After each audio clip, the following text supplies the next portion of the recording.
Hey everybody, it's Michael.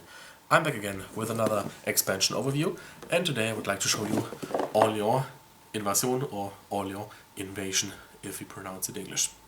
And this is of course the big box expansion for Orléans, which appeared last year. This version is the only one available. It's both English and German. The game is not language independent, but all components are either double-sided or have text in both languages on them, and there are actually two rulebooks, one in English and one in German. This expansion takes a kind of different approach to what we've seen over the previous years, because normally an expansion offers different modules and you can mix and match them and they just enhance the base game. In this expansion we have 6 different scenarios, so basically 6 different and new ways to play the game. There is a new competitive scenario for 2 to 5 players, a cooperative scenario for 2 to 5 players, a head-on race-like duel for 2 players, and 3 solo scenarios. What's also interesting is that the first and the second scenario is not designed by Rainer Stockhausen, the author of the base game, but by Inka and Markus Brandt. I should note that while the first 2 scenarios support up to 5 players and there's enough of the expansion components in here to actually allow for that, you still need the 5-player expansion for the base game to be able to play the scenarios in here with 5 players. Also, I decided that since these scenarios are so specific and so different from each other, that I won't just show you the new components, but rather set up each scenario separately and show you the whole layout and setup, and this should hopefully give you a better idea what's different in each of those scenarios. Enjoy! Okay, then let's start off with the prosperity scenario. That's for 2 to 5 players, although I've set it up for 3 players, and let's just go over the changes in setup first. First of all, on the board, the goods are now placed face down. We have a new pawn starting in Orléans together with the merchants of the players, and that is a carpenter. We don't use the event tiles from the base game, and also we didn't put any citizens on the development track. Over here we have a new tableau showing the beneficial deeds for that scenario. They come with citizen tiles. And then over here we have the round overview and also the event overview. So basically there's 16 different events over 16 rounds that occur in a specific order. While some of them, like the plague or the pilgrimage, are duplicates from events in the base game, there's also lots of new events. And then all the citizen tiles that we didn't place, and yes, that's a lot, are put over here. Then we have a certain selection of the location tiles separated into stacks for 1 and 2.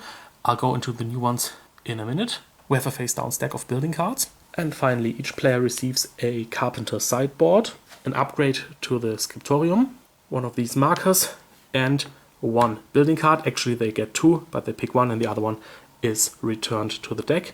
And this card is kept hidden from the other players, but the player who owns it may look at it anytime he wants.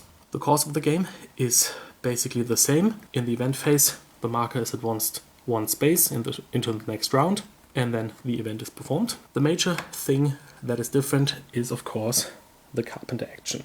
Each player has an identical carpenter sideboard, and on it you can place up to 3 boatmen or merchants, but you can't place any technology tiles. And then as an action you can activate the carpenter, and then you can move the carpenter marker up to 3 spaces. But for each space you want to move him, you have to take off 1 person, and if you take off a boatman, you can move him over water, and if you take off a merchant, you can move him over roads. After that, you can build a building. So let's actually take a look at the building card that the player has. This one is a dairy in Châtellerault. There's a nice indicator where Châtellerault is on the map. So if the merchant pawn is down here, then he can build his dairy by putting one of his trade posts onto one of the goods that is connected to the city. So either here or here or here in this case, but of course the goods still have to be there, otherwise the building cannot be constructed. That doesn't cost anything, and then this card stays in front of him face up, and now he has to supply it. So in this case, for the dairy we need a trader and a craftsman, and also 3 pieces of cheese. The persons have to be transferred over here using the town hall or the powder tower, like in the base game, but you can place the goods on there anytime you want. And once those 2 persons are on there and the 3 goods, then the card is flipped over, put under the marker so we can distinguish it from other cards that are just placed face down, and you will score the appropriate amount of points, 16 in this case, at the end of the game. Once you've built a building, you immediately draw 2 new cards from the pile, select one, put it face down in front of you, and return the other one to the bottom of the deck. Also, if you decide to activate the Scriptorium, you can still get the old action, which is 1 development point, but you can also, as a new action, decide to draw new cards. So first, you would discard the one you already have, then draw 2 new ones, take one, return the other. So you'll always have exactly 1 card in hand. And while there's building cards that need both persons and goods, there are also those who only need persons. And there are some that require coins, in this case 10. Then at the end of the game, points are scored as usual. In addition, everybody scores the points for the buildings they erected and successfully supplied. Then you might maybe wonder what happens with those citizen tiles. How can players get these? Well, there are 2 events. In the 6th round, each player can get up to 1 citizen by paying 4 coins. And in the 13th round, everybody can get 1 citizen by giving up a monk and another person from their marketplace. Talking about the events, let's talk about 2 other ones. First, there's a development tax in the last round, so basically you have to pay for your development level. And then there in round 8, there's a firestorm where you have to flip down all of your location tiles. Technology markers on those tiles are lost, and you can no longer use the tiles until in round 11, through the restoration event, they are flipped up again. And finally, for the new location tiles, the vineyard, the tavern, and the depot have already been available as promos on postcards, but now you get them as cardboard tiles, so I won't go into details about this one. The stagecoach is activated by a knight and 3 coins and lets you move either over water or land. And the black market, again activated by a knight. You have to give up 2 of the same goods, and then you can take any other 1 good from the supply. And that was an overview of the prosperity scenario.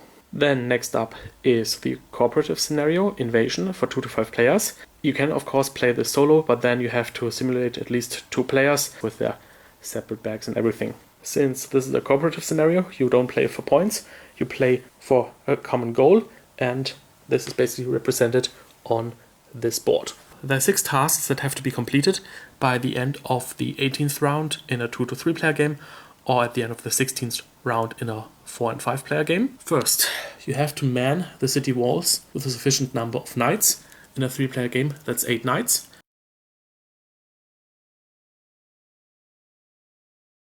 Then, next you have to collect a number of citizen tiles. In a 3 player game, that's 8. And there are many ways to get them. First, they are as usual on the boatman and the knight track, as well as on the development track. There's 1 citizen tile down here, so if you ever reach this city you can pick it up. But you have to hurry, because maybe there's an event tile in this new event stack that I'll talk about in a minute that will actually make him flee, and then he's gone forever. This tile up here is awarded if players collectively reach the end of all the tracks. So the end of each track has to be reached, but it can be different players. You can get these 3 tiles if you're able to empty the respective supply of goods. And then we have a whole achievement board over here.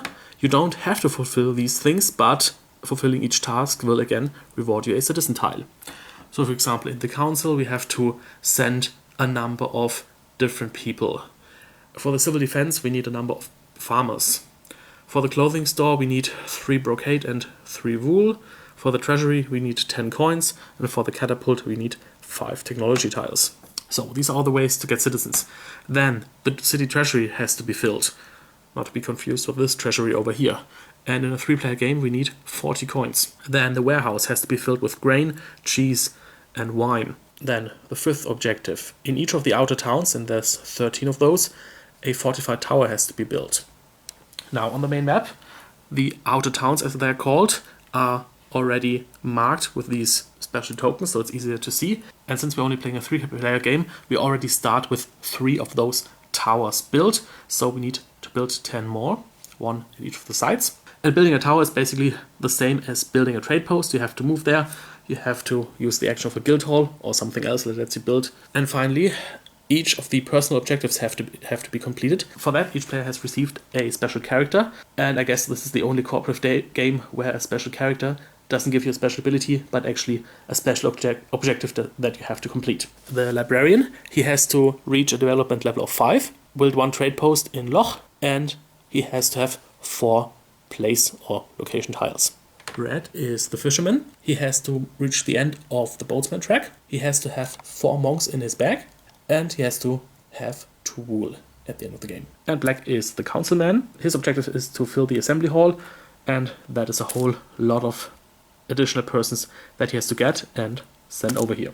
Those are only 3 characters. There's a total of 9 different ones, and some are more difficult than the others. So for example, if you take a look at the merchant, he has at the end of the game possess 50 points in money and goods.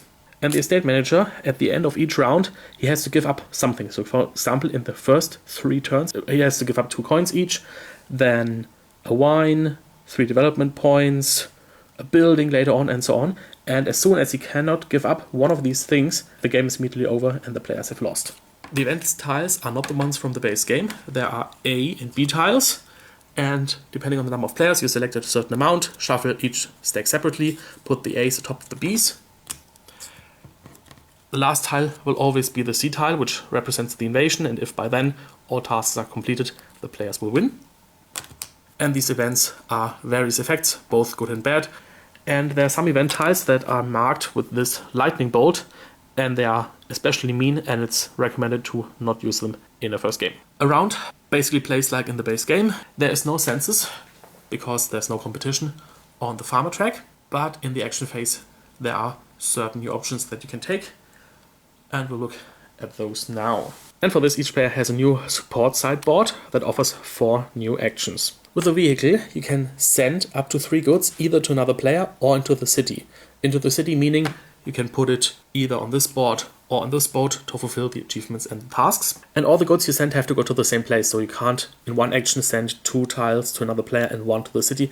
The craft guild is basically the same, but only with money, so you can send another player money, or you can use the money to either fill the treasury or the city treasury. If you activate the hostel, you can take one of your citizens that's still in your market and send it to another player, who can immediately place it on any action he wants, and maybe he can perform that action when it's his turn, but that character stays with him. And with the Palatinate, that is activated by any 2 characters, you can activate an action that another player has prepared. So he has to have all the persons on there, but you can use the action for yourself, which is, for example, good if somebody else has filled the guild hall, but is no position to build something and you are. He has to remove the person, so you cannot use the action this round, but still that's a nice way to cooperate. Then we have 2 new location tiles. First, the well, which is very powerful.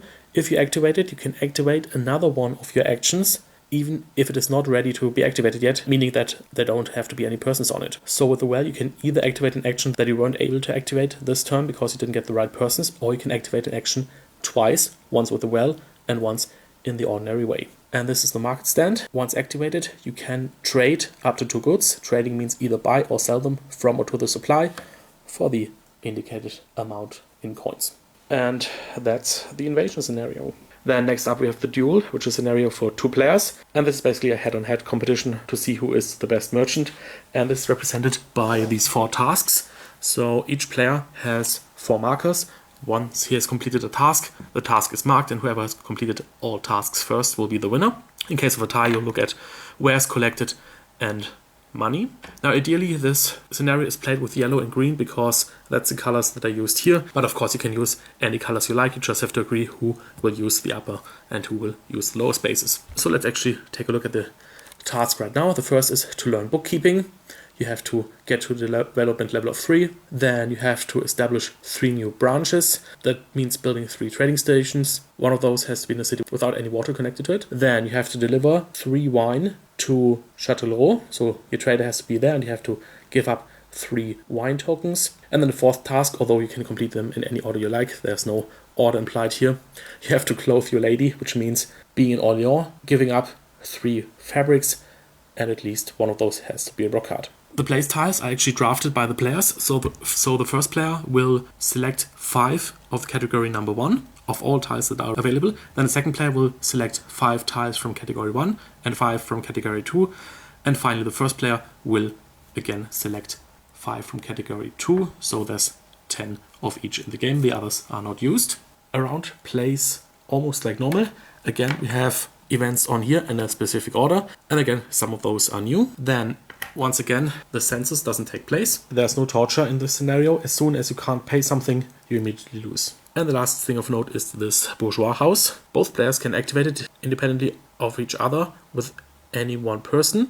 When they're activated, they also have to give up a citizen, so they have to collect one in the first place. And once you activate the bourgeois house, it should be noted that the person used to activate it goes back to the board, not to your bag. And then you can either get any one good from the supply, move your trader either over water or land, get 5 coins or 3 development points. So these are very powerful actions, but of course you have to get the citizens first to actually activate them. Finally, the players don't have to start in Orléans. They can actually pick anywhere to start as they see fit. So for example, since you have to collect both wine and brocade, it might be a good idea to move somewhere where those goods can easily be collected, or you can move close to these 2 locations where you actually have to, where you know you have to be, or somewhere where you can easily build these 3 trading stations, and so on and so on. And as I already said, as soon as one player has completed all 4 objectives in any order as he likes, he's the winner. And that was the duel scenario. Next up is the solo scenario, the Dignitary. Each solo scenario is designated a difficulty level that ranges from 1 to 3, and the Dignitary is rated at 1.5. The player starts with no money, but a stagecoach in Orléans. And the goal is to gain supporters. That's represented by collecting citizen tiles, 8 in the hard mode and 7 in the easy mode. 6 of those are scattered across the map, and since you have the stagecoach, it actually makes traveling easier. And the other 7 are placed wherever you like. Your options include spaces on the development track, spaces on the character tracks, and all the spaces on the beneficial deeds board, and that is actually the beneficial deeds board from the base game. Also, there's a random selection of 5 location tiles from category 1 and 5 location tiles from category 2, although all those location tiles that refer to goods, either those that produce them or those that take them as payment, are removed because we're actually not using any goods in this scenario. And finally, we have an event track once again. The game goes over a maximum of 16 turns, although once you've collected the last citizen tile you immediately win. And these events are your usual variety. You cannot hire a single specific character each turn. So for example, in the second turn there's a strike, so you can't hire craftsmen. Then we have a technology tax, for example, that actually makes you pay for technology tokens. And then we have some rather hefty dues, 5, 10 or even 15. And at some point there's an axle fracture and your stagecoach breaks down and can't be used that turn. And that's basically it. You have to place these 7 tiles according to your overall strategy and then collect 7 or 8 of them. So that's the Dignitary. Next up is the capital city of Vierzon. The player starts in Orléans, again with no money, but with a market stand. We do use the goods once again, but they're not scattered all over the board, but more concentrated in the middle. Once again, we have a random selection of 5 location tiles from category 1 and 5 from category 2. And of course we have our own special tableau once again. The goal is to complete these 5 tasks in any order. We have 2 beneficial deeds and once again events in a certain order. The most interesting ones being a storm, where you can travel at all. Sabotage, where each location that has a technology tile won't work at all. Or an amnesty that allows you to immediately use characters you just hired. Now, what are the tasks? Thematically, we want to make the city of Vierzon the capital of, I guess, the region. And first of all, we have to hire a builder, but it has to happen in time. So before the start of round 10, you have to pay 10 coins and you have to do it all at once. Then you have to establish a building company, which means build a trading station in the city of Loch. Then you have to deliver building materials to Vierzon, so goods that have a value of 12 or more. Then you have to pay 25 coins. And finally, you have to reach 28 points through the normal scoring, that is trading posts plus citizen tiles times your development level. And the citizen tiles are in their usual spots, on the beneficial deeds, on the tracks, and on the development track. So that was the capital city of Vierzon. And then finally we have the traveling salesman, once again rated at a difficulty of 2.5. You start with 10 money for a change, the market stand again. You don't have any trading posts because they're not used. You also start with an additional scholar at night, in addition to your usual 4 characters. You start in Orléans and the map is fully seeded with goods, like in a 4-player game. In this scenario, there are no citizen tiles. You start with a fixed selection of 10 location tiles, so they're always the same. Your goal is to fulfill 5 tasks. Once again, you can choose the order, but if you want to make it harder, you can fulfill them in the order from 1 to 5. And, well, since you're a traveling salesman, you travel and deliver goods a lot. So you have to deliver 3 wool over here in Bourges, a complete set of good in Chartres, 2 cheese and 2 wine over here in Verdun, 3 grain in Tours, and finally 1 brocade down here. All of that in 15 turns. And here we only have 2 different events.